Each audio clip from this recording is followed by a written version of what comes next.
வணக்கம். தமிழன் செய்தி களம். வேளாங்கண்ணி பேராலய ஆண்டு விழா கொடியேற்றத்துடன் தொடக்கம். பல லட்சக்கணக்கான பக்தர்கள் கலந்து கொண்டனர்.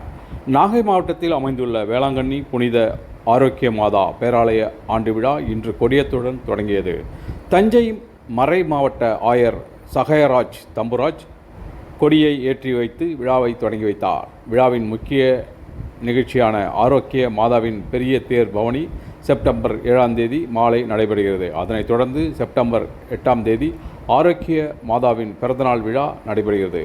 பேராலயத்தின் பல்வேறு பகுதிகளில் கண்காணிப்பு கேமராக்கள் பொருத்தப்பட்டு 24 மணி நேரமும் போலீசார் பாதுகாப்பு பணியில் ஈடுபட்டு வருகின்றனர். விழாவை ஒட்டி தமிழகத்திலிருந்து பல்வேறு பகுதிகளிலிருந்து சிறப்பு பேருந்துகள் மற்றும் சிறப்பு ரயில்கள் இயக்கப்பட்டு வருகின்றன.